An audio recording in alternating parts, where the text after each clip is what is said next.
Peter Zeihan combines a deep understanding of geography, demography, energy, and trade to help his clients make sense of a complicated world.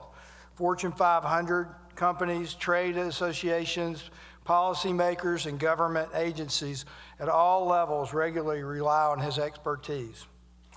Peter is also a critically acclaimed author. His first two books, The Absent Superpower and The Accidental Superpower, are recommended by Mitt Romney, Ian Bremmer, and Fareed Zakaria. His third book, Disunited Nations, became available March 2020, and his fourth book, The End of the World is Just the Beginning, Mapping the Global Collapse of Globalization, became available in June 2022, and I advise you get it. On Saturday, Peter was on the Joe Rogan Experience podcast, has 7 million subscribers and 190 million downloads a month. Rogan said Peter's perspective on global interaction is uniquely comprehensive. Please welcome Peter Zeihan.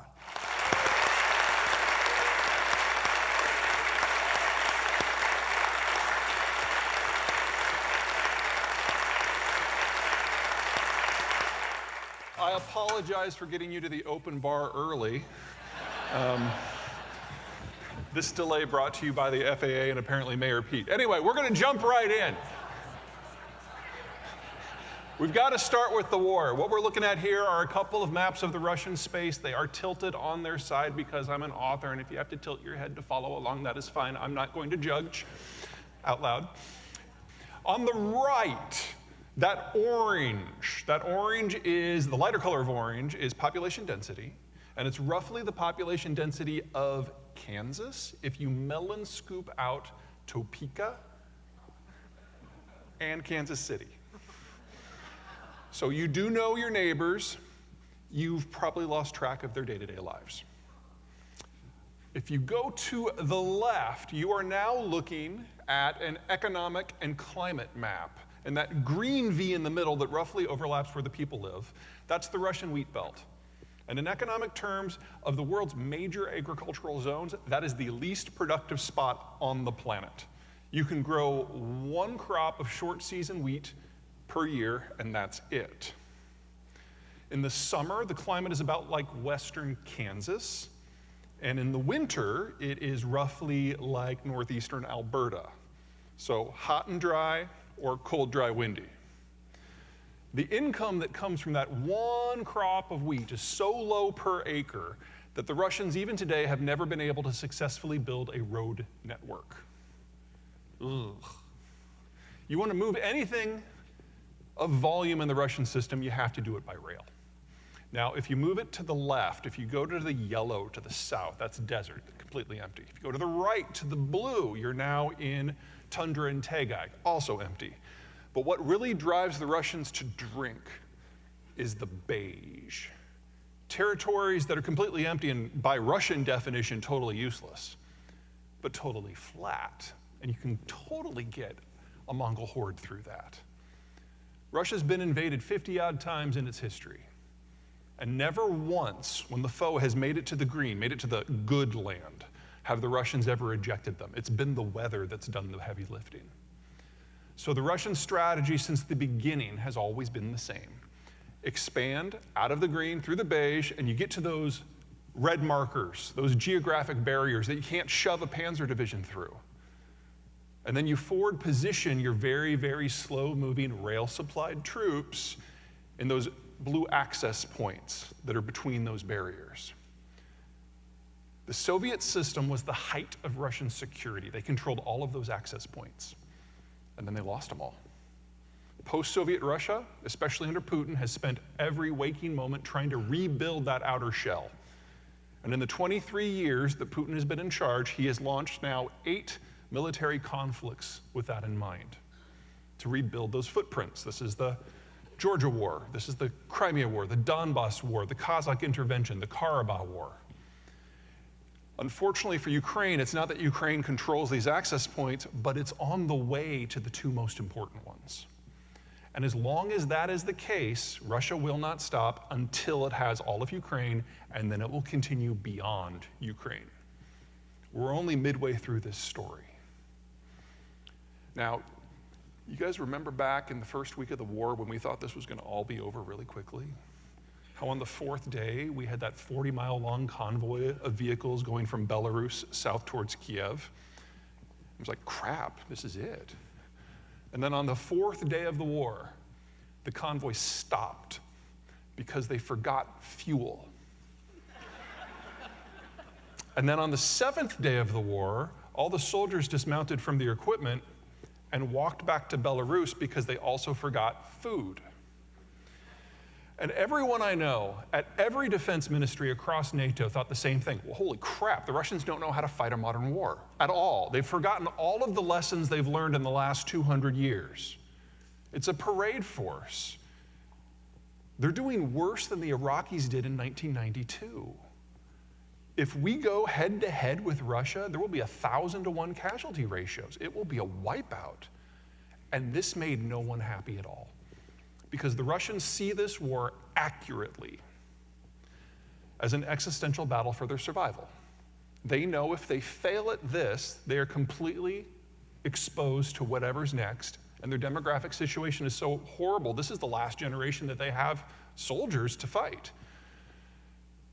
So if we do have a direct confrontation with NATO, they will use every tool they have, and there will be a general nuclear exchange.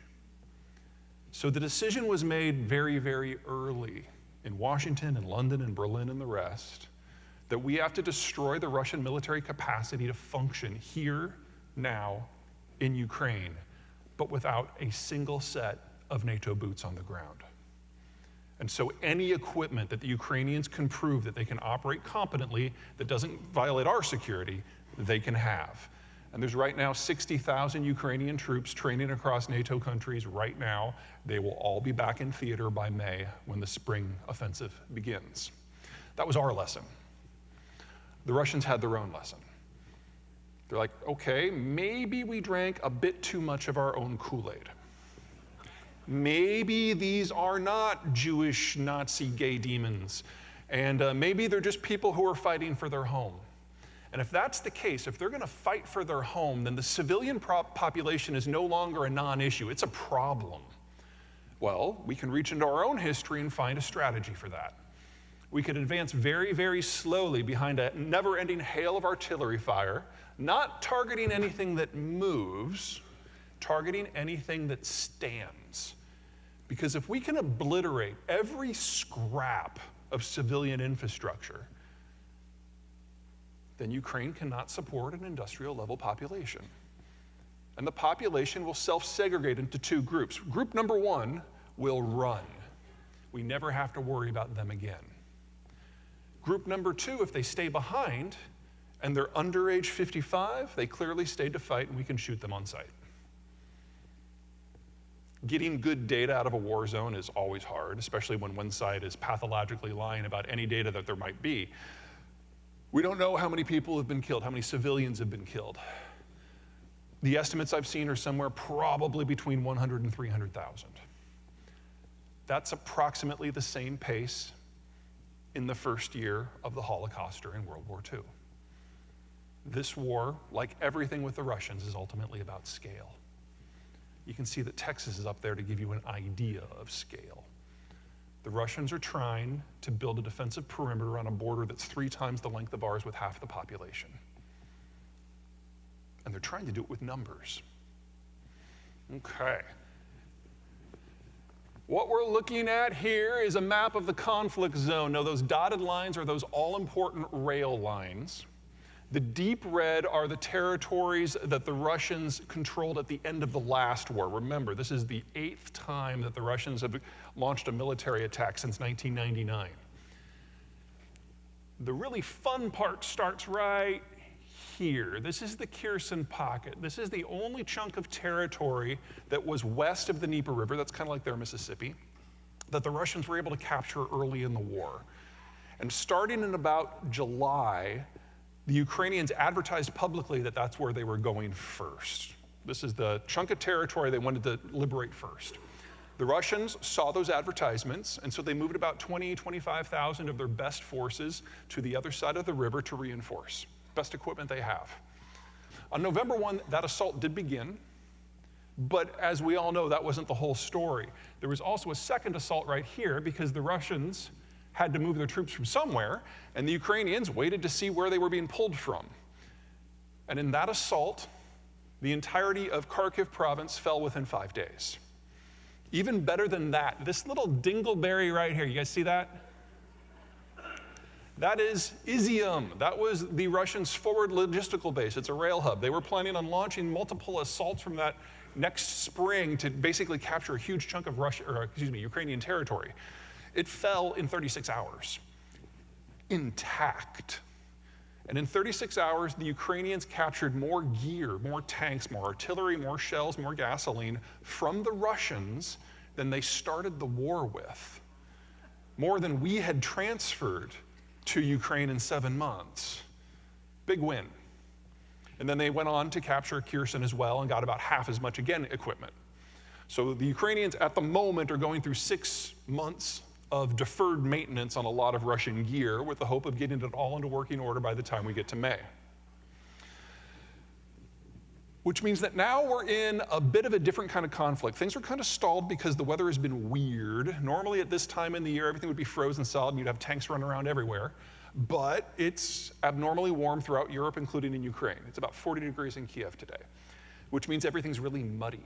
And we're not talking like Louisiana mud here. You know, you can like have a fan boat and go over that crap. We're talking about like deep, churning, clay-based mud, and you can't run tanks through that. That stalled everything for the moment, but it's absolutely made this a war of logistics, which the Russians aren't great at. So what's going on is the Russians are normally moving everything by train, remember? This black arrow right here pointed up, that's the Kerch Strait Bridge. That is the only rail connection from Russia proper into the southern front. Somebody blew it up a couple months ago. Kerch Strait Bridge, only rail connection between Russia proper and the southern front. So they now have to move everything by truck. You guys remember all those Javelin missiles from earlier in the war? For the most part, the Ukrainians were not using them to target tanks. You know, infantry versus tanks, that's not a lot of fun. So they shot at the trucks. Russia only started the war with about 3,000 tactical support trucks for its entire military. They have lost about 2,300 at this point. So in order to keep things running, because moving things by truck takes about 4 times as long and 10 times as much fuel as doing it by rail, they're having to go back to Russia proper and confiscate things like city buses and literally Scooby-Doo vans to shuttle things around the front. Now, you've all seen Scooby-Doo. Imagine the Mystery Machine loaded up with artillery shells. You know, you don't have to get shot at for that to get really exciting.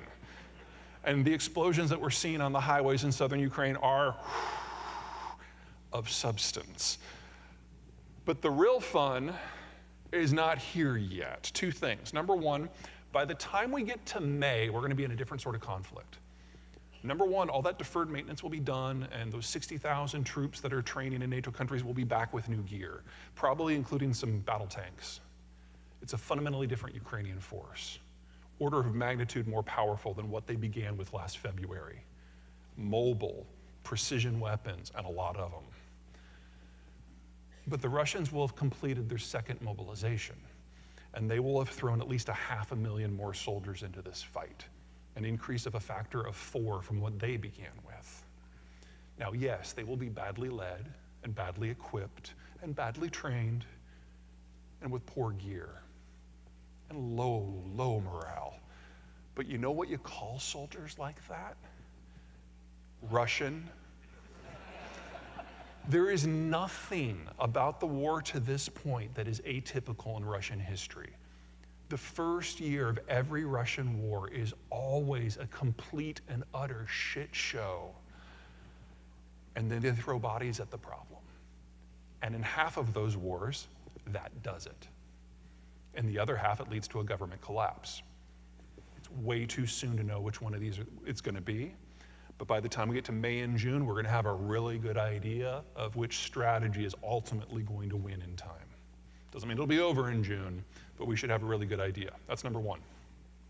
Number two, Russia has never, ever, ever backed down from any war without one of two things happening. Number one, the government collapses at home. I think the chances of that are minuscule. Number two, they lose at least 500,000 soldiers to combat. We're at about 100,000 right now. So the Ukrainians either have to attrit 4 times as many forces minimum as they have to this point, which would be bloody to say the word, or they have to trigger a mass fatality event. And they have a way to do that. The Crimean Peninsula is an agricultural zone. Roughly 3 million ethnic Russians live there. But it's all irrigated. 80% of the food production there is with irrigation. This blue line right here, that's the Crimean Canal. Its sluice gate is in Kherson, and the Ukrainians now control it. They're not going to turn it on come planting season. The way Ukraine probably is going to win this war is by triggering a 1980s Ethiopia-style famine in Russian-controlled territory, which is where the best troops that Russia have are currently stationed. One way or another, the scale of this is only beginning to be felt. Okay, that's the tactical, that's the strategic. Let's talk about the economic. If you take everything that Belarus and Ukraine and Russia, the belligerents, do, put into a single bucket, they are collectively the world's largest supplier of the first column, second largest for the second, and so on. I could speak for hours on this one slide. I did so at the CIA for 4 hours back in October. Yeah, that was no fun at all, because they're like asking all these questions, but they won't answer any of mine. When the Soviet system collapsed back in the 1990s, the entire industrial base just went down. But they didn't lose their power generation. Now, the Soviet system was one of the few parts of the world that didn't have access to bauxite, which is the precursor material for aluminum. So what they did in the 90s, since they had all this spare electricity and no industrial production, is they imported all kinds of bauxite from other places, used their spare power to turn it into metal, and then export it. Most of that bauxite came from either Australia or Ireland, 2 countries that have been relatively enthusiastic about sanctions on the Russian system. So that's shut down. Titanium, the ore comes from Ukraine, it's processed in Russia. So that's gone to zero. You guys remember Brexit? I mean, isn't it hilarious that we don't even think about the Brits anymore? As an American, I really enjoy that. Okay. When the Brits left the EU, they neglected to figure out what was next. And they've come to the conclusion, grudgingly, that the only way that Britain will be a successful economic player moving forward is if they enter into a free trade deal with the North Americans, primarily the United States. We've got some very clear ideas on what they have to do to make that happen. One of the many, many, many things that they're going to have to do is leave the Airbus family of European aerospace companies and join Boeing. This is where it gets fun. Britain's contribution to Airbus are engines and wings. Most of the aluminum from the former Soviet world goes to Airbus. Most of the titanium goes to Airbus. So the future of European aerospace are jets without titanium, aluminum, engines, or wings. Talks amongst yourselves. All right, what else? The blue, neon and platinum. These are core components in semiconductors. The platinum, the palladium, the rhodium, those are all core materials to regulate electrons. And the neon is used in cartridges which focus the apertures of the etching lasers in the semiconductor fab facilities. Now, neon is made in a 2-step process. Step 1, you have an air separation unit which is attached to a steel mill. In the former Soviet world, those are almost exclusively in southern Russia. They are all under sanction, and they all are barely operating anymore. The second stage is you take your first stage air separation and all the gases that you don't use when you're making steel, so anything that's not nitrogen or oxygen, you put into a canister, you send it off to this more advanced facility, and you separate out all the trace gases: helium, argon, carbon dioxide, neon. Those facilities were in Mariupol, and Mariupol is gone. So we've lost now 70% of global neon, which means in about a year, we have to figure out what we don't need microchips for, because we won't be able to make as many. It's aerospace, automotive, agriculture, satellites, phones. We don't know. Oh, it gets better, because not everyone can make all microchips. We and the Taiwanese and the Japanese and the Koreans, we make the really high-end ones and the medium quality ones. But the bargain basement ones, the ones that are like in your smart pen, or maybe your dryer so it like sings to you when it's done, those all come from China. Guess where the other 30% of global neon comes from? China. So the one type of chip I would argue that we can get just fine without, maybe the only ones that we're going to have. And the technical economic term for a situation like this, where you've got a disconnect between supply and demand because of security reasons, it's roughly fuck. Okay, the brown. Russia is the world's #1 wheat exporter. It's invaded the world's 5th largest wheat exporter and is deliberately targeting every piece of physical infrastructure it can see, with an extra emphasis on agricultural infrastructure. No way we're not going to feel that soon. But it's the red that really worries me the most, because the Russian space is the world's largest supplier of the stuff that allows people to grow their own food. Of most concern, 40% of global potash comes from Russia and Belarus. Now, the story varies greatly based on which specific nutrient or combination you're looking at. But somewhere between 20% and 40% of all of them have been reduced out of the Russian space. One of the weird little things about Russia is most of their petrochemical facilities were built in the 60s under Khrushchev. And the only reason they're still operating is you've had a lot of Western technology and Western investment and Western workers basically applying a lot of high-end duct tape to keep it all working. And they are now all gone. And we are already seeing industrial accidents in Russian industry that are so big, not that we can see them from orbit, we can detect them from orbit. All right, what's next? What we're looking at here is a pipeline map. Specifically, we are looking at the green pipes.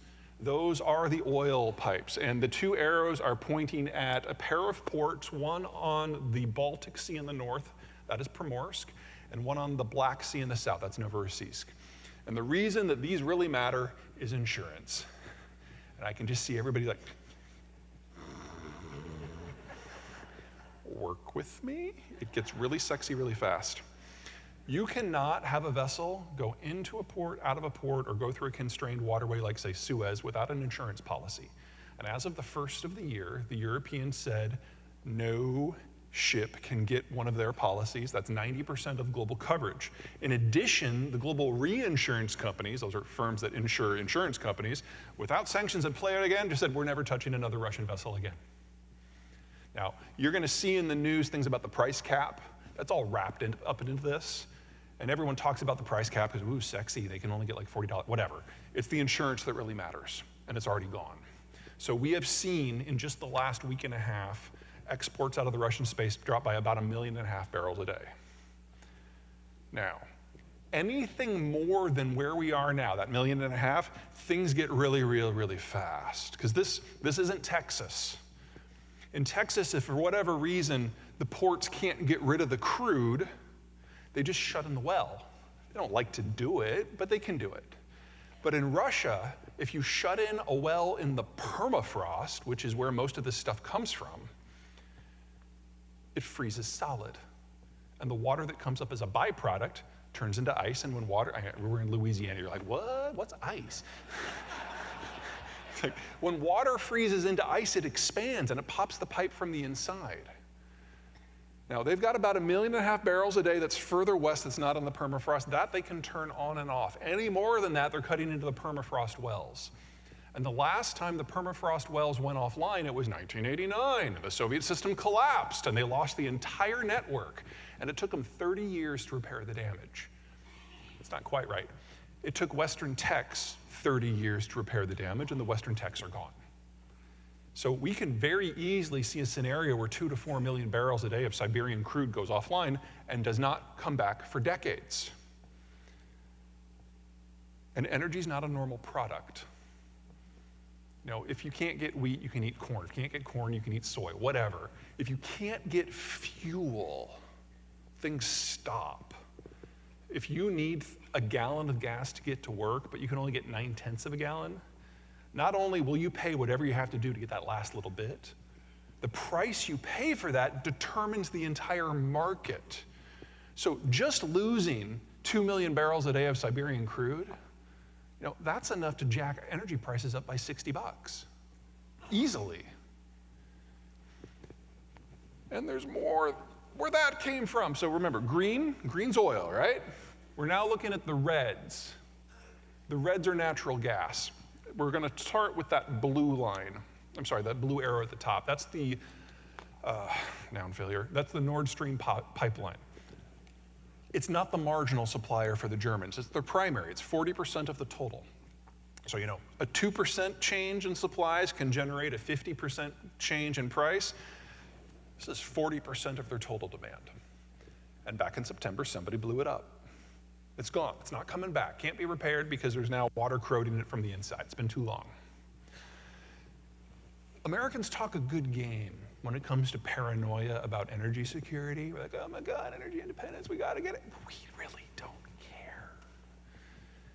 We bring in energy from Canada or Mexico or Saudi Arabia, and if we don't think anyone is really watching all that closely, we'll happily take a bunch from Venezuela.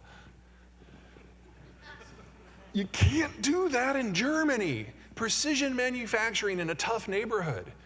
And not only do they bring in the natural gas to generate power, that's not its primary use. Its primary use is for petrochemicals. And those petrochemicals are not exported, no. They're kept in-house to be processed into regular manufactured goods. It's the base of the entire system. And it stopped. Now they have replaced that 40% with 7 different marginal suppliers. And so prices are 6 and 7 times, as a rule, of what they were before the war. Now, if you've been following the news there recently, they're having a freakish heat wave in Germany too. It hit 50 degrees on New Year's in Berlin, which is like 185 billion degrees above normal. And so they're not using a lot of natural gas right now, and prices are really under control. But that's what it took. They shut down their industrial usage of the stuff. They halved their electricity generation. And it took a freak heat wave for them to get things back under control. And in order to do that, they only had to pay 7 times market price for the natural gas. Can you imagine what happens with a cold snap? And they're never going to refill with Russian natural gas again. They can't. Oh, and it'll get worse because those red arrows, that's the backup plan. Pipes that go through the conflict zone in an artillery war. Folks, if you want a Beamer, buy it now. This is the last model. You should probably get 10 years of parts too. But we're looking at the end of the German manufacturing system in less than 2 years. The closest natural gas to Germany that's not Russian is in Nigeria. That's a 15-year program at least to get it online in there. All right. Oh, this is fun. So Chairman Xi of the People's Republic of China, head of the Communist Party, has now consolidated more power unto his person than any human in history. More than Caligula of Rome, more than the Kim dynasty in North Korea, more than anyone at any time in any place. And as a result, things are breaking down. Even if he were the smartest person in human history, you can't manage a system of 1.5 billion people by yourself. And he has now executed the messenger so many times that no one wants to bring him any information. Not information that they think will piss him off, any information, because they don't know the status of the voices in his head. and they don't know what will trip him. So, great example. You guys remember last February? February before last? Sorry, New Year's, everything's fuzzy. February of 2021. The Chinese were experiencing rolling black and brownouts. Best guess is that Xi didn't find out until September. You know who told him? Joe Biden. On a phone call. Just came up in conversation. Now, we're in the South. I'm going to guess that there's some fairly well-formed opinions about Uncle Joe in this room. But do any of us know anyone who thinks of Uncle Joe as a source of breaking news? Last February, just before the Ukraine war started, during the Olympics, Putin was in town, and he lied to Xi's face. Xi asked him, are you going to invade Ukraine? And Putin was like, oh, why would I do that? It would be crazy. And you can see in the press conference, like the national security guys in the back of the room, like, I feel like I should, and the other guy's like, no, shut up. You know what happened to the last guy? And so Chairman Xi was the only world leader got caught completely with his pants down. He's bought into the Russian propaganda. And so he doesn't probably realize that they're about to lose a lot of Russian crude because of what's going on in the West with the sanctions. But he's also probably about to lose a lot of crude from eastern Siberia, because not one well in eastern Siberia was built by the Russians. It was all done by BP, Halliburton, and the rest, and they're all gone. We've never had this sort of technical pullback from an oil project anywhere in modern history. We don't know how long the Russians can keep this going. But since you can see the accidents from orbit, I'm going to guess not all that long. They're buying their own propaganda. Oh, let's talk about COVID. That's fun. Whee! Okay, I'm going to guess that we have been exposed in our personal and our professional lives to a diversity of thoughts on COVID. And I think most of them can roughly go into one of two buckets. So bucket one, natural immunity is the way out of this. Bucket two, vaccines are how we move on. But I think if we're all being really honest with ourselves, not each other, not with me, with ourselves, at home, in the dark, with the doors locked and the blinds pulled, alone, we will admit that there's some points on the other side of the discussion that are worth considering. Is that fair?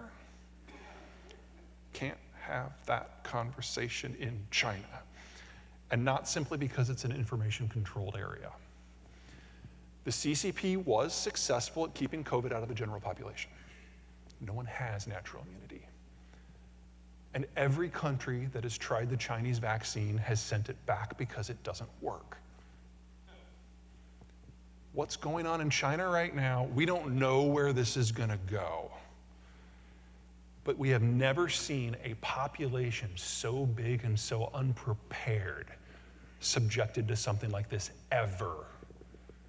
All of the current strains that we have data on, which isn't all of them, I'll admit, show that the strains circulating in China are not a communicability that is in excess of measles. And two of the strains, the ones that we think are dominant, were only identified about 2.5, 3 months ago. And it usually takes about 6 months of data before you really get an idea about fatality and communicability. So we're not going to have that data for a while. In fact, it's going to be longer than it sounds like, because the Chinese have gone from collecting data and lying about it. So in all of December, 12 people in China died of COVID. Yeah, right. Mm-hmm. It's like the last day they collected data, only 6,000 people out of 1.5 billion caught the thing. Right.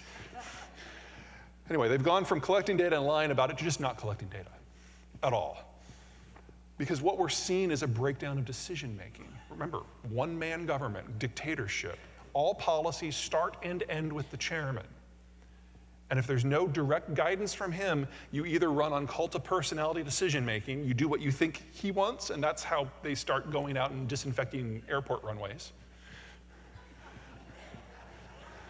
Or you do nothing.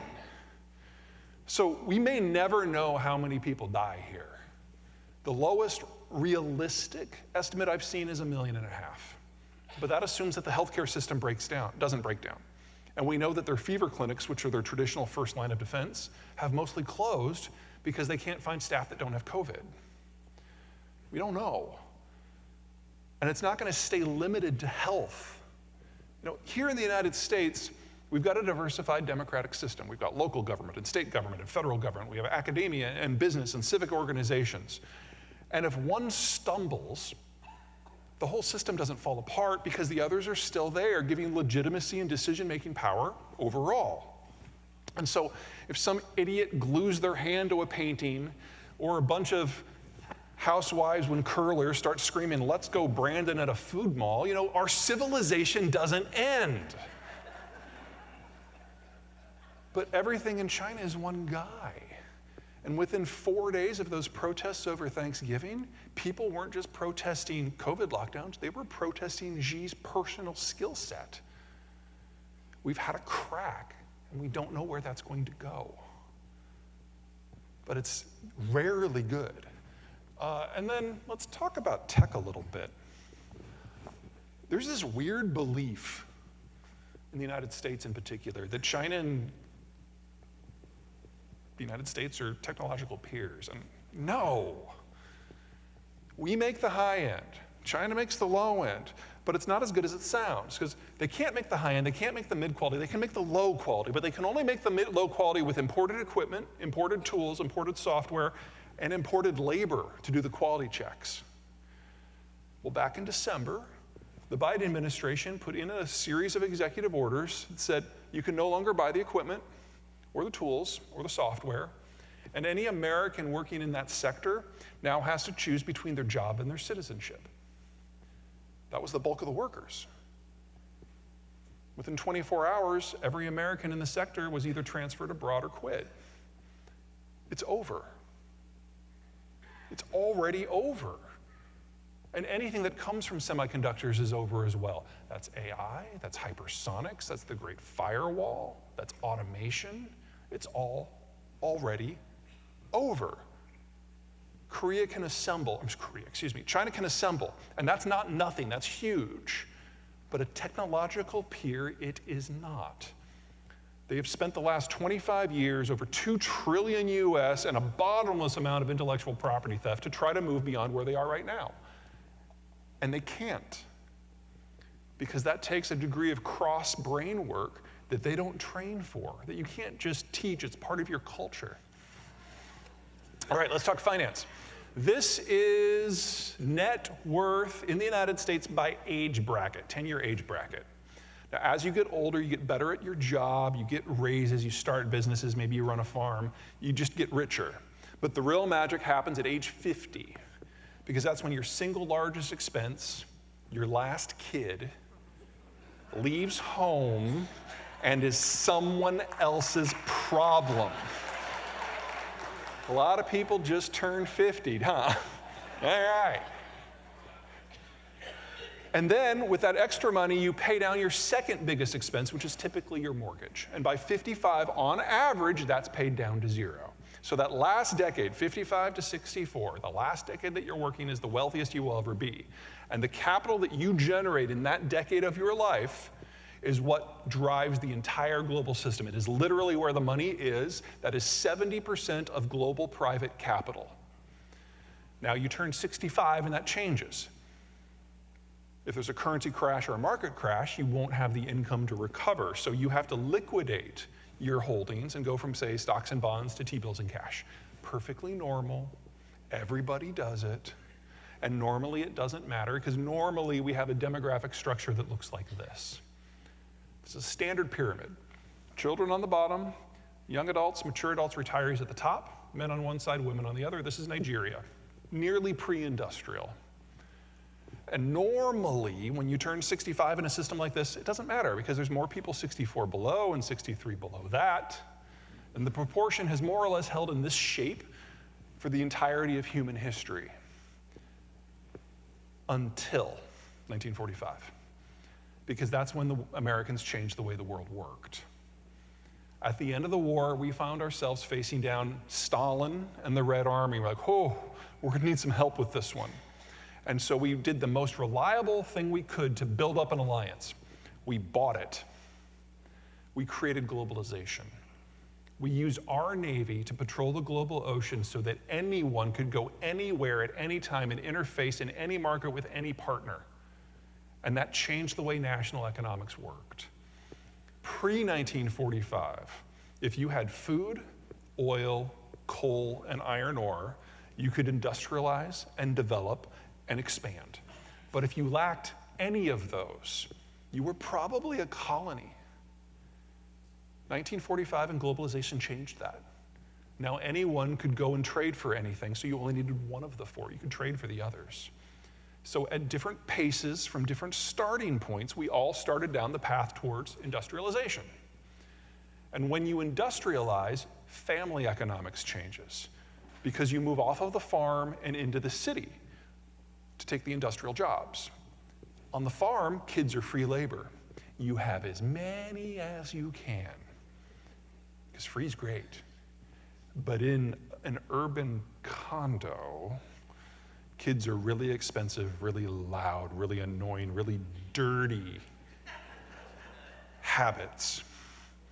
And adults aren't dumb, so we had fewer of them. And 70 years on, we changed from this to this. Suddenly it matters if you turn 65. The baby boomers are the largest generation we've ever had. They're retiring.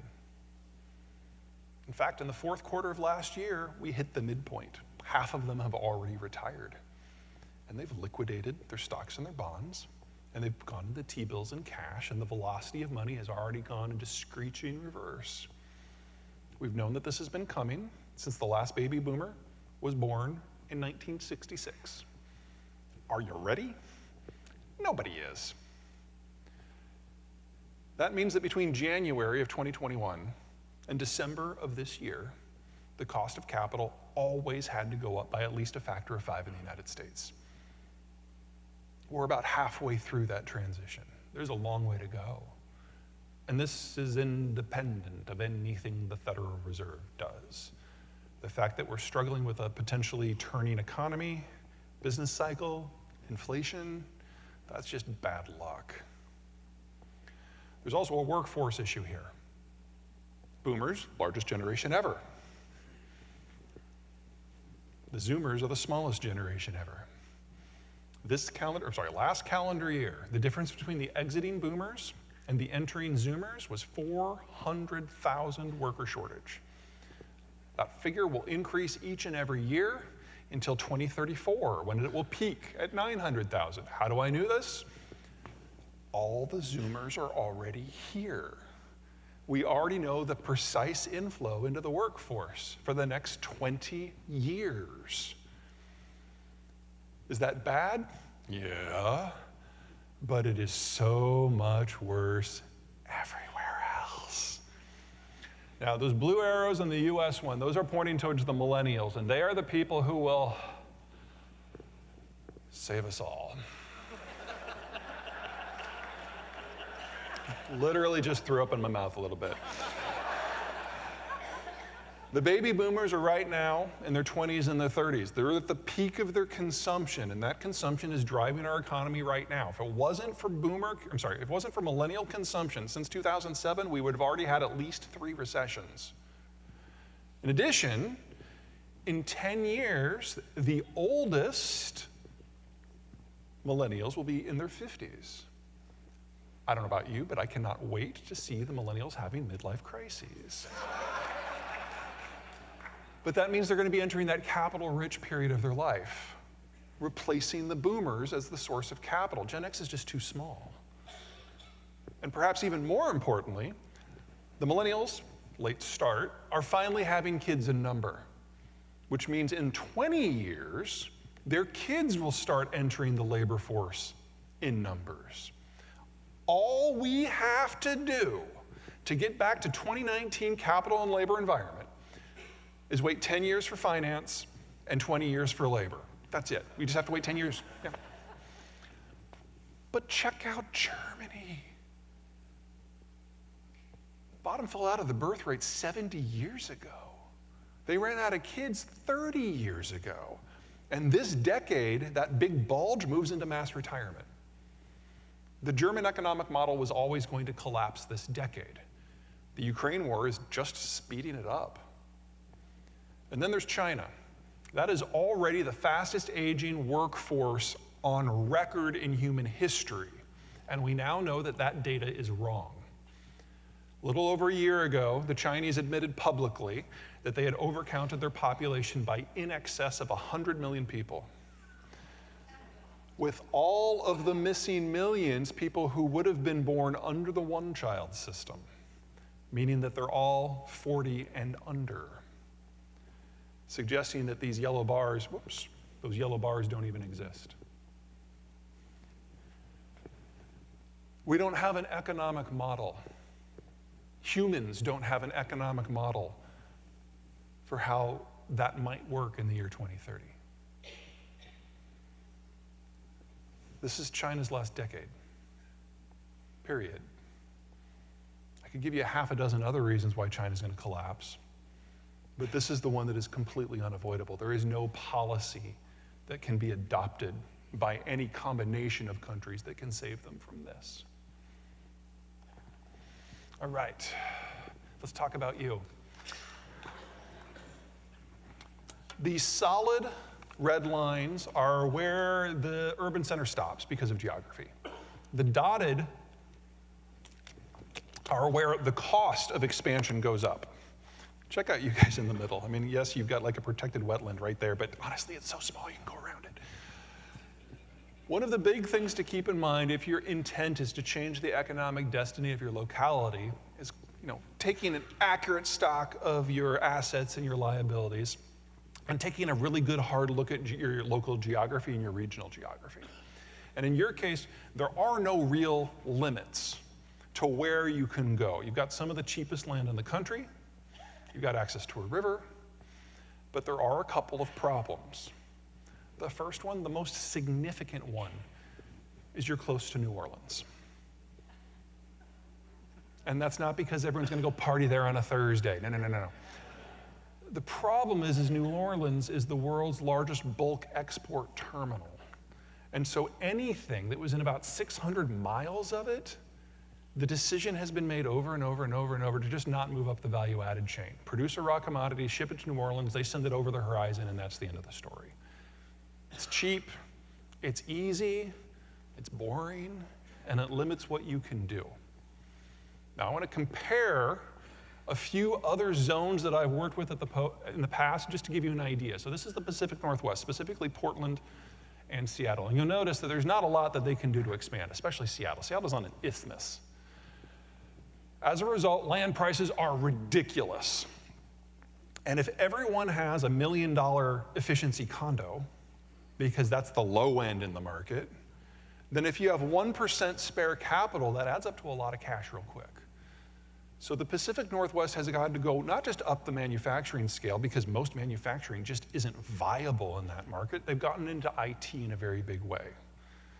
This probably isn't the model for you. I mean, does everyone you know just have a spare $100,000 lying around? Because that's what it takes. I will never tell urban centers to not go into STEM and not try to do stuff with tech, but if you want to do it at scale, I just don't think you have the capital structure for it, because your land is simply too affordable. They went into tech not because they wanted to, but because they had no choice. There was nothing else they could try. Charleston. Very similar to the PNW in terms of its inability to expand. They basically live between two rivers. And so they have struck on a double strategy. Number one, they've come up with a really creative way to train their workforce. When they find an investor, they ask what specific jobs need to be filled.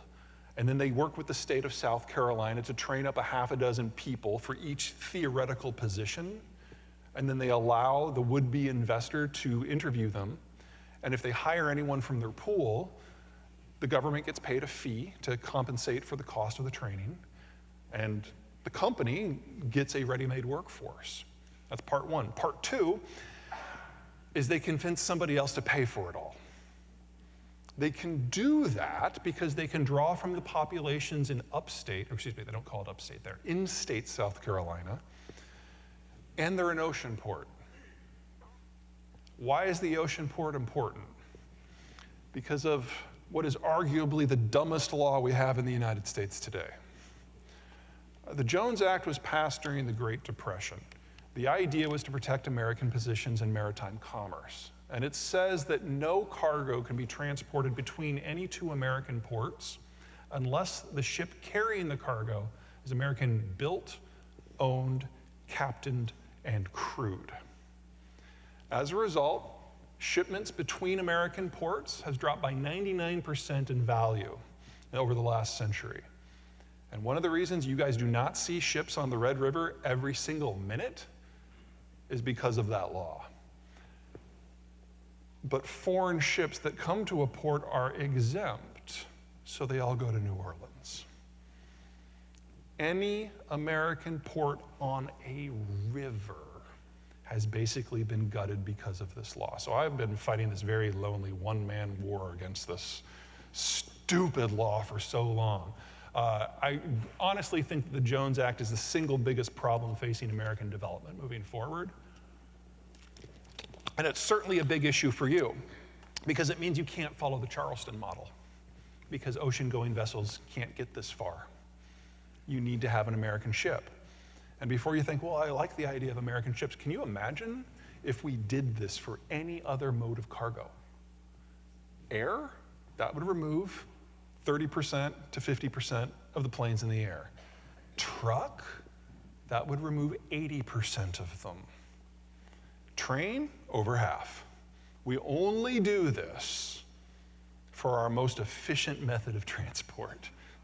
That is the very definition of idiocy from my point of view. So yeah, talk to your senator, get rid of that. In the meantime, it's important to understand that you shouldn't trust Texas.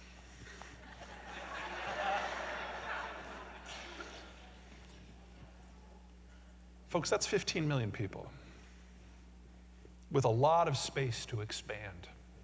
And they're slowly metabolizing all the land that's between the four triangle cities. And even with that, the reindustrialization of North America has been going so far. I mean, this isn't a new thing. We've been industrializing at ever-growing pace for about 10 years now. Without the Chinese and the Germans being on the skids, we probably need to double the size of the industrial plant in the United States within the next 5 years, assuming we still want stuff. Americans really like stuff. But Texas, you're a minnow, and you're a ways out. Texas is experiencing labor shortages. The two ways where they're dealing with is by having a 0% income tax to attract more folks in, and by reaching out and holding their nose when they do it and integrating with Oklahoma. Let me underline that. Texas is integrating with Oklahoma on purpose. But OKC and Tulsa have 10 times your population. There's an economy of scale there that you can't match. And if you do manage to integrate yourself into the triangle, you know, it's part of a very dynamic system. It's the fastest growing part of the country. Will be for 30 years. But you're a ways out, and you don't get much of a vote in how it goes.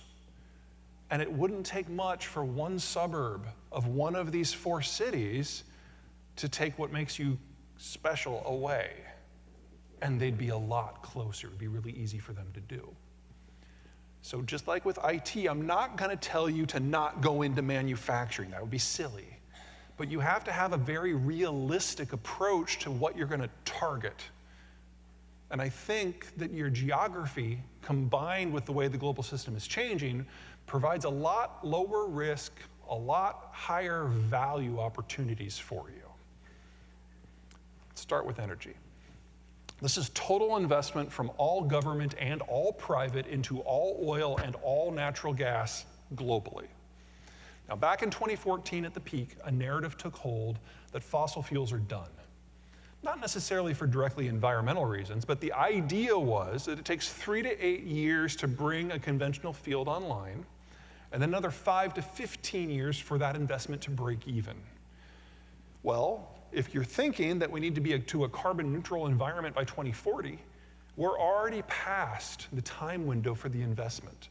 So why would you put your money into a project that will never pay you back? Now, I can find a freight train of logical disconnects in that particular logic chain, but it took hold in all of the world's financial centers, and among other things, we got ESG out of that. 3 to 8 years for break even. Stick with that. Now, luckily, what is true for the average is not true for each individual piece. I like to call this the checkbook map, because every dot up there is someone who paid their power bill. Here are the world's conventional oil and natural gas basins. In one snapshot, this is globalization, the agony of globalization, getting the energy from where it's produced to where we actually use it. And this is where the world's commercially viable shale deposits are. There are 20-odd reasons why American energy is fundamentally different compared to the energy complex of every other country. But considering the environment we're in today, this is by far the most important. Here, only here, we produce it where we live. This is the upper Midwest. Has anyone ever done anything other than fly over the Midwest here? Okay. That there is Marshalltown, Iowa, where I'm from.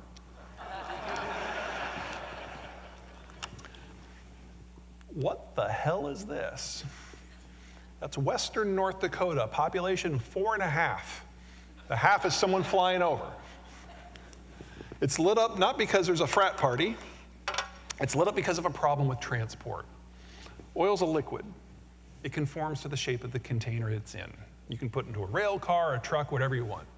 But natural gas disperses. You have to have a system to gather it, to transport it, to distribute it, to use it, all at the same pace because storage is very difficult and very expensive.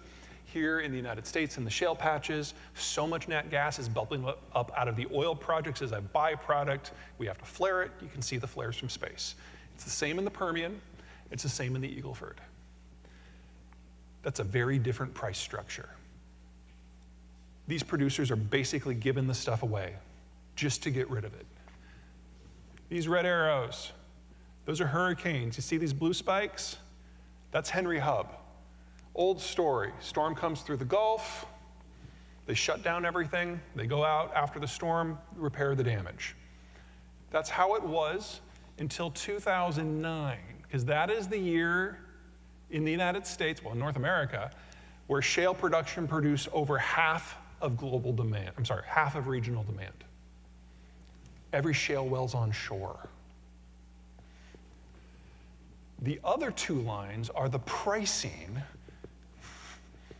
for Chinese and European natural gas. This little spot right here, do we have any Texans here? I should know if I'm making fun of someone before I do it. Okay, this little spike right here, this is what happened in January of 21 when Texas got cold. Got down to 25, and everything stopped.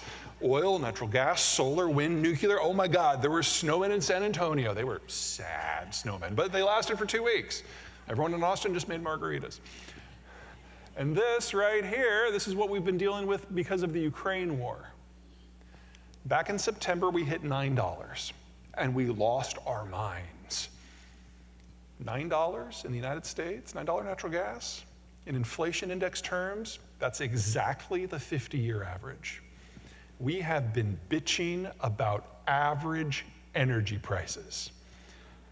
And then you can see what's happening everywhere else. We produce it here. We use it here. We don't import it from a continent away or from a genocidal dictator. We don't have to make an adjustment. And we have a very different pricing structure because of it. This is the new normal, folks. This sort of energy price split between us and the rest of the world. Can you imagine what that does in a competitive, globalized environment? Can you imagine what it does in a deglobalizing system where they can't even get it at all? This is as good as it's going to be for the rest of them for a minimum of 20 years. And natural gas and electricity prices here are in the bottom 10% of the United States.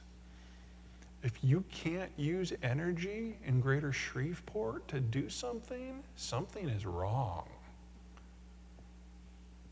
There are a lot of sectors out there that are energy intensive, that are about to fall into global shortage, and I suggest you move into all of them.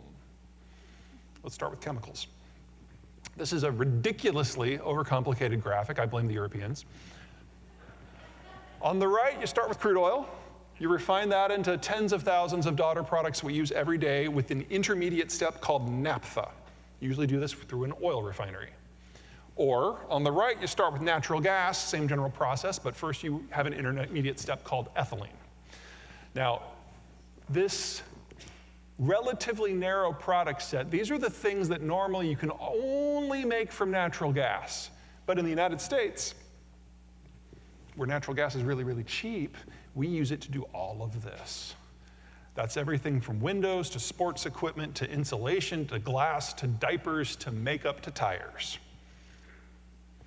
So, you have the Haynesville next door, which is one of the world's great natural gas fields.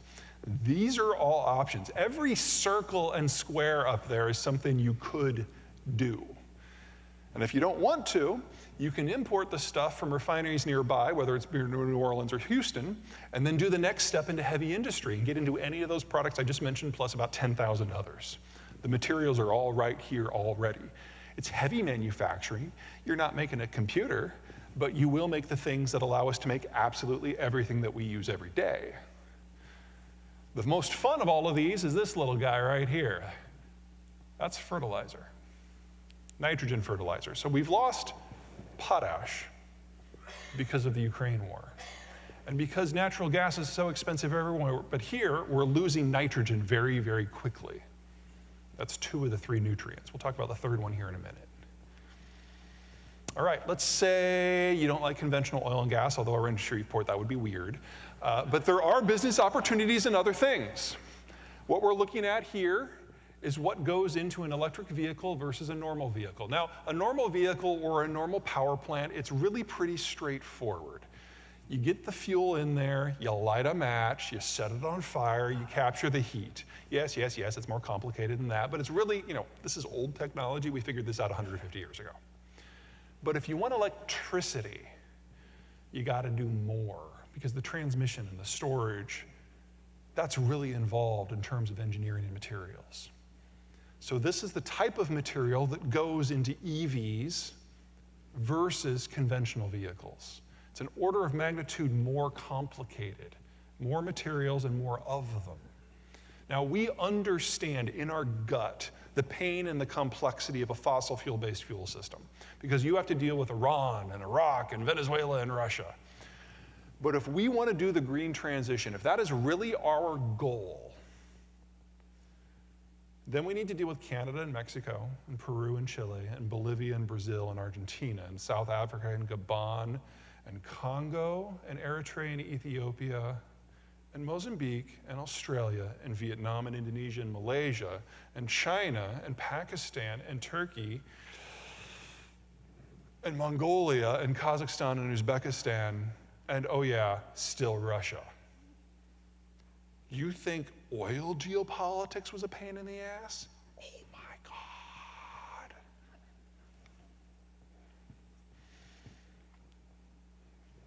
You're not going to mine lithium here. But every material has to be processed so it can be used. These are the 12 most common materials that go into the green revolution. We need to double the amount of copper. We need 10 times as much nickel and lithium. We need 18 times as much graphite. And processing all of that stuff takes power. Everything that is a red wedge up there is processed primarily in China, and it will be going to zero. We're never going to do the green revolution, not at the scope and the speed that some people think. But we're going to try, and we're going to make some progress. And even if all we want is lithium batteries for our laptops and our phone, we're still going to need more than we have right now, because we're going to lose a lot of what we have right now. And it has to be replaced. And it has to be processed somewhere with maritime access and cheap electricity. Any takers? All right, let's say you want something a little less exotic. You want good old-fashioned steel. Most countries follow the same process. You start on the left here, you get iron ore, you throw it into a blast furnace with usually a bunch of coal. You basically melt the crap out of it and burn off all the impurities. That leaves you with an intermediate product called pig iron, which is useless, but it's a necessary step.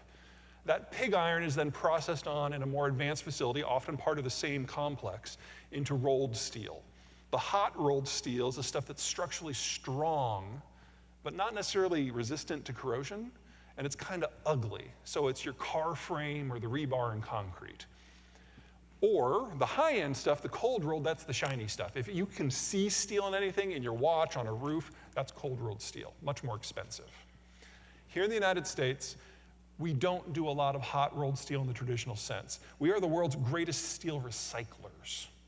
And about 95% of the steel that we use every day has already been used once, twice, 18 times. You can recycle it endlessly. But recycled steel can only be turned into hot rolled. You can't make it pretty, at least not yet. Cold rolled has to be made from pig iron. It has to be virgin steel. We don't do much with foundries. So what we do is we import someone else's pig iron, and we turn it into the highest quality steel in the world, mostly for export. 3/4 of global pig iron came from Iraq. Excuse me, wow, wrong war. 3/4 of global pig iron came from Russia and Ukraine. The Russian stuff is under sanction. We're not taking much of that into law anymore. That nuclear power plant in Ukraine we keep hearing about, that provided every electron of electricity that Ukraine's steel mills operated on. It's all gone. All that's left is Brazil, and there's not enough. So on top of everything else that you might be struggling with inflation, we also have a steel shortage. The things you need to make steel, iron ore, and then coal or electricity. Might not be as sexy as chromium, but wow, we need a bunch of it. All right, let's say you want to grow something instead of mine something. This is where the world's timber comes from. Anyone see a problem here?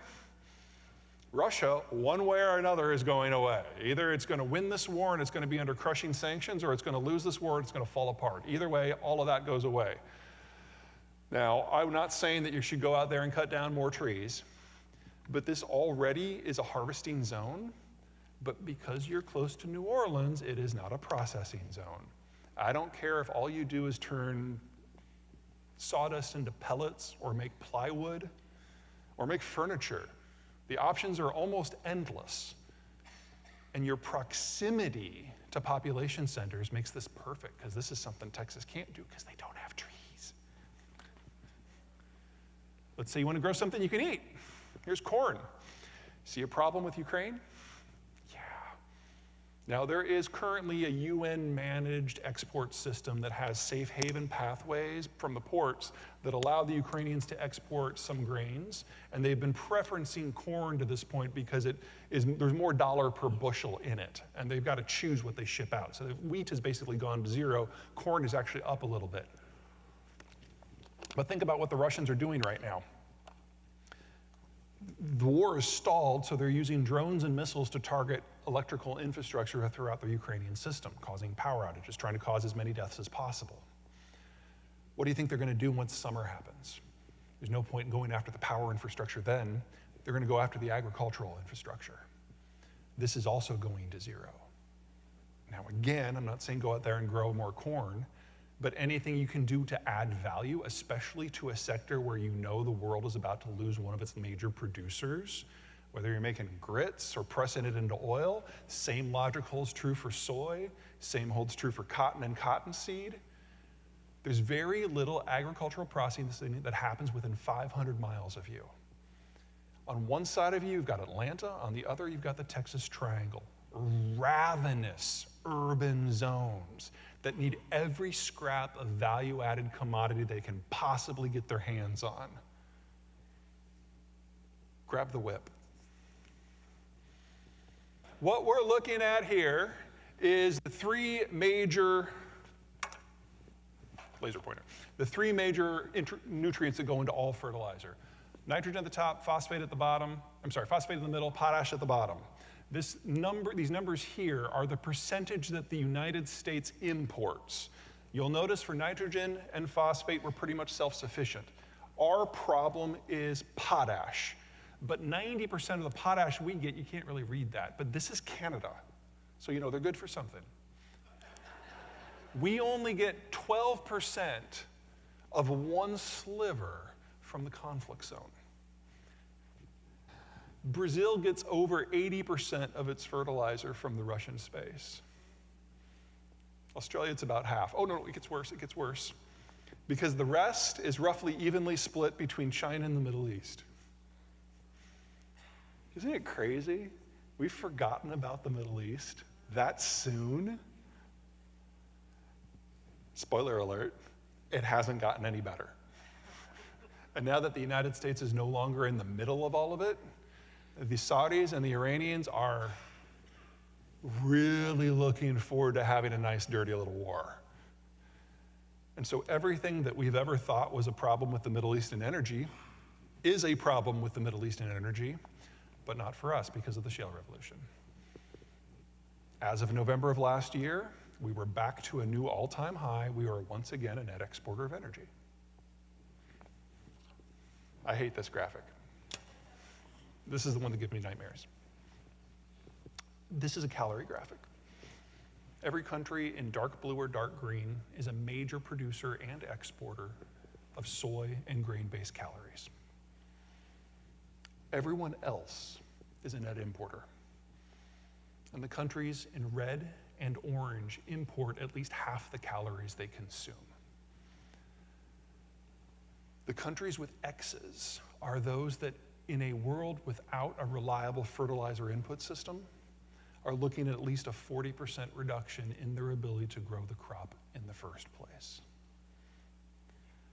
Deglobalization means a lot of different things for different people. For the United States, it's primarily an opportunity. We've been subsidizing the global system as our commitment to fight the Cold War, but that ended 30 years ago, and we've been backing away ever since. Joe Biden, since he was there when Europe was founded, remembers where Europe is. And we're seeing more security cooperation with the Europeans than we have since the 80s. And I personally think that's great. But there's no guns for butter deal in play here like there used to be. Every trade fight that Donald Trump picked, Biden has continued. In fact, he's taken every tweet that Trump ever sent out and turned it into policy and run it through a really good grammar checker and institutionalized it. We're not going back to the old system. And that means there's a lot of countries facing some critical challenges in just the next few years.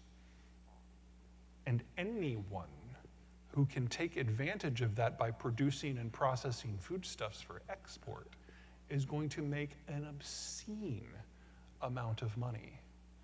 Manufacturing is sexy, I get it. But agriculture in North America, that is going to be the fastest growing economic sector in the world for at least the next 4 decades. And the decisions you make today will determine how big of a chunk of that is yours.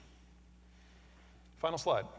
Inflation. This is the United States and Canada, similar economic structures, heavily interconnected. You'd expect the numbers to track, they do. We have 3 big phases in our inflation history since World War II. First of all, we had this first push when we globalized and industrialized. We built the interstate highway systems, we ran power to the countryside, we built our cities. Industrial, demand-driven inflation. Then we get to the 60s and the baby boomers come of age. They raise their kids, they buy their homes, they buy their cars. Consumer, demand-driven inflation. And then we've been living in this weird-ass period.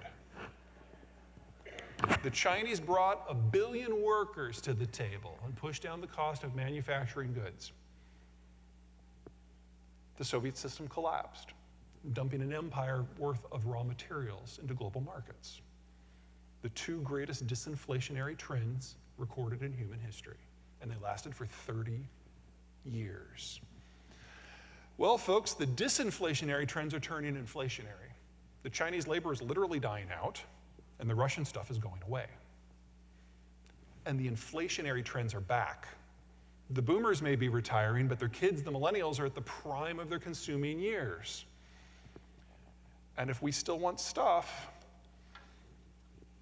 we need an industrial build-out that will double the size of our manufacturing capacity and our processing capacity. We are going to have 9 to 15% inflation annually for a minimum of 5 years. Now, before you have a stroke and call your broker, deep breath. If we do this, if we pull it off, we will have supply chains that are at home, that employ people on this continent, that serve people on this continent. The supply chains will be simpler with fewer steps, that are cleaner, you lose less energy, are more highly skilled, are more efficient, and will be largely immune to international shocks. And we will exit that 5-year transition period with the strongest economy that Mexico, Canada, and the United States have ever seen, and we will have 5 years of the fastest growth in the history of all 3 countries. Or we can still have that inflation, and after 5 years not have stuff, which means we have more inflation. From my point of view, this is a really easy call. But I'm not the decision maker. That would be you. No pressure. All right, if you're looking for more, the link on the left goes to my newsletter page, the sign-up page. It is free. It will always be free, and I will never share your data with anyone. However, with all the money that you're saving, you might want to go to the link on the right, because every 6 months I sponsor a new charity. At this moment, I'm going with MedShare. It's an organization that provides medical assistance to communities who can't provide it for themselves because of reasons beyond their own control. So this link goes specifically to their Ukraine page. Okay, I'm done. Thank you.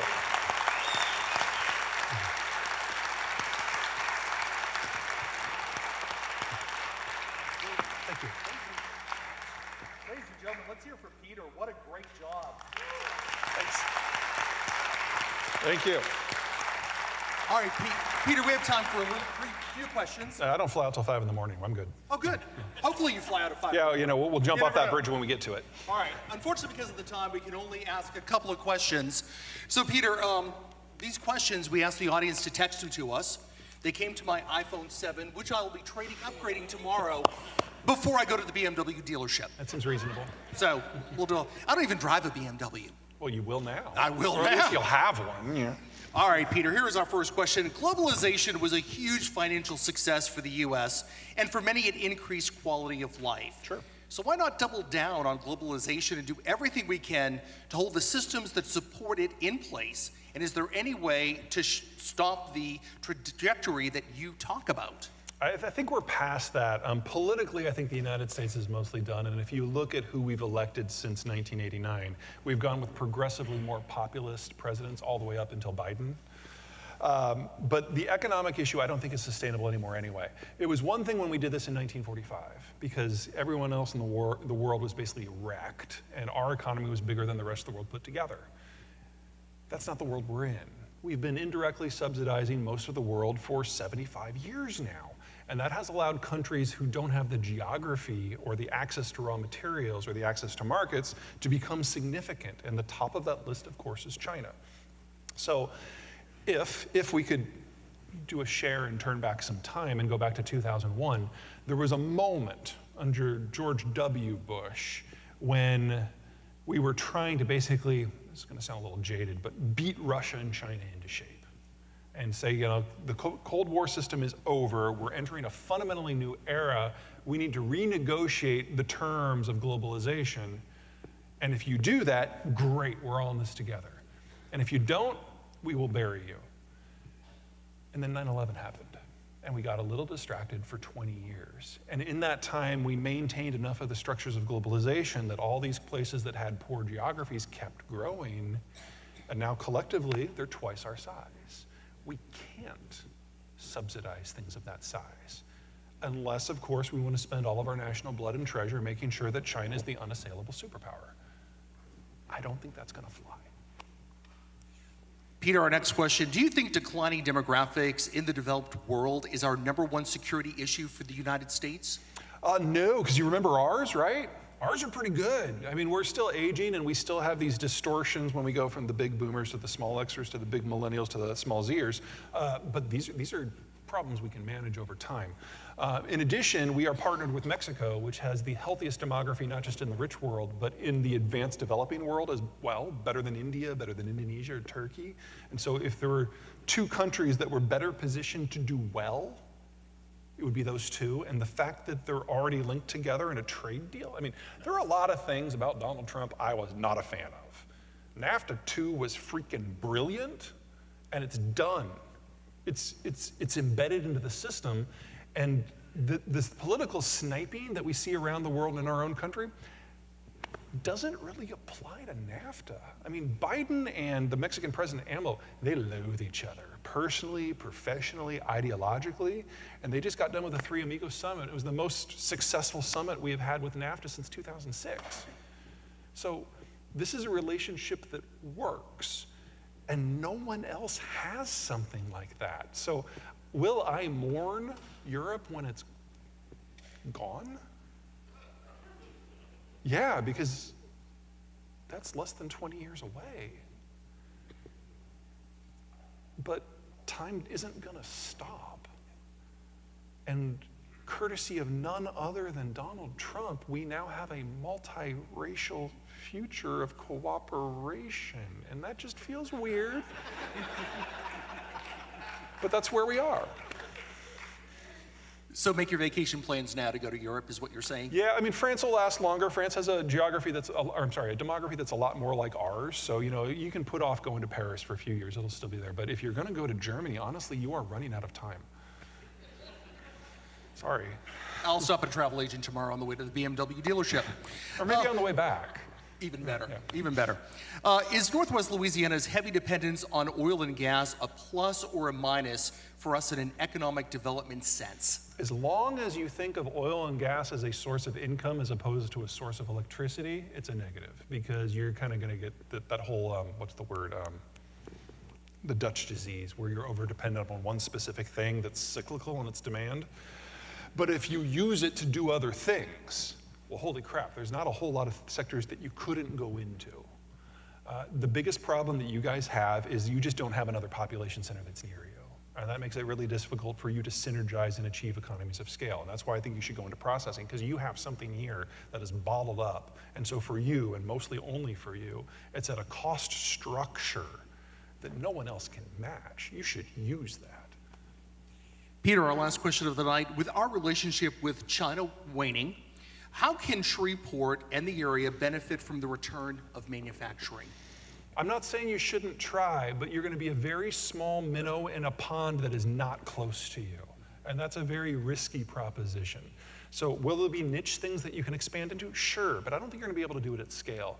But if you build out the things that allow manufacturers to function, you will be absolutely indispensable. And it's far better for you to own Texas than the other way around. Let's end it with one last question. Is the United States, are we going to be all right in this global economy? We're going to bitch and we're going to moan, but we're going to be fine. Let me go through this one group at a time. Okay, baby boomers, they're retiring, but they are going to have the voting capacity to make sure that no one takes away their benefits for at least another 15 years. Damn it. Gen X, small generation, we're now the capital providers. One of the reasons that the baby boomers have been a little bit stressed out and very willing to vote themselves benefits is their money has been out competing, it's been oversupplied. The rate of return has been really low. That's going to reverse with Gen X. So Gen Xers that are able to invest are probably going to see the biggest returns in financial history for the next 15 years. It will be a fight to make sure that the government doesn't take it, and the boomers will try. Don't let them. Millennials, a little late to the start, but they're now having kids in numbers. They are literally the future. And the millennials they've got a lot of negative connotations, and I could talk for an hour on that. Let's focus on the positive. They're congenial, they're cooperative, they're collaborative, they're good at the touchy-feely skills, they're great managers, They are the people who will not just solve problems, but manage everything, and they've got the personal characteristics necessary to do that at scale. And they're consumers. Then you've got Gen Z, the new kids. Gen Z were not millennials. So, the millennials were raised by the boomers, and they were told that they were special, and we don't keep track of the score at the soccer game, and this gave them very high senses of self, which can be a problem, but this is why they're so open and friendly and cooperative. The Zoomers are the children of Gen X, and we raised our kids knowing that Medicare and Medicaid and Social Security would never be there for them, and we know that you can trust no one, and you have to be better than everyone, not better than the millennials, that's easy. And you have to put in the hours, and then you have to put in more hours, and you can't rely on anyone. So they are pathologically hard workers, and they're very loyal to their employers because they see their employers as giving them a lifeline. But they never want to meet you. Their dream job is to work in a closet that locks from the inside. So if you need coders, we've got a whole generation ready to go. But if you want anything else, you got to turn to the millennials. This is a cultural mix that can really work. I mean, there are negatives about every generation, there are positives about every generation, but at the age bracket we're in right now, we're going to have a highly productive financial sector. We're going to have rock bottom prices for IT because of the Zoomers. And in the middle, managing all the details, you've got people who actually like to be in the same room together. This works. Everywhere else, the boomers are leaving and there's no one else to pick up the baton. Peter, thank you so much. Ladies and gentlemen, Peter Zeihan. Thank you.